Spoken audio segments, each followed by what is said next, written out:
ধূপগুড়িতে ধান খেতে অদ্ভুত প্রাণীর কামড়ে মৃত্যু এক কিশোরের। বাবা মাকে সাহায্য করতে ধান খেতে গিয়েছিল 14 বছরের মোহাব্বত আলী। সে সময় পায়ে হঠাৎ কিছু একটা কামড় বসিয়ে দেয়, তবে কি কামড় বসিয়েছে তা দেখতে পায়নি।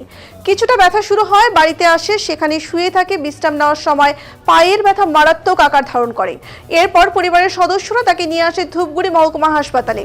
সেখানে মৃত্যু হয় মোহাব্বত আলীর।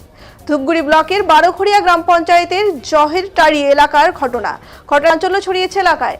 ঘটনার শোকের ছায়া নেমে এসেছে এলাকায়। মৃতের পরিবারের সদস্যরা জানান, ডাক্তারবাবুরা এখনো বুঝতে পারেননি ঠিক কী কামড় বসিয়েছে। ধূপগুড়ি থানার পুলিশ খবর পেয়ে হাসপাতালে যায় এবং মৃতদেহটি ময়না তদন্তের জন্য জলপাইগুড়ি পাঠাবে বলে জানা গেছে। তবে কি বিষধর সাপ নাকি কোনো প্রাণীর কামড় দিয়েছে তা এখনো জানা যায়নি।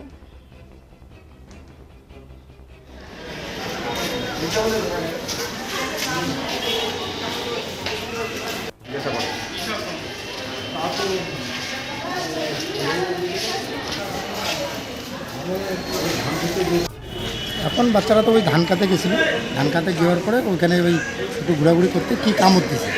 এখন ওই যাকে কামড় দিয়েছে সে বলতেই পারে। কোথায় কামড়েছে? পায়ের উঠে দিচ্ছে, তো ও কিছু বলতে পারে না। তারপরে ওখান থেকে বাড়িতে আসে, বাড়িতে এসে বিছানে শুয়ে পড়ছে। তারপরে ব্যথাটা তার কথা বলছে, তারপরে এই হাসপাতালে এইটুকুই, আর অন্য কিচ্ছু।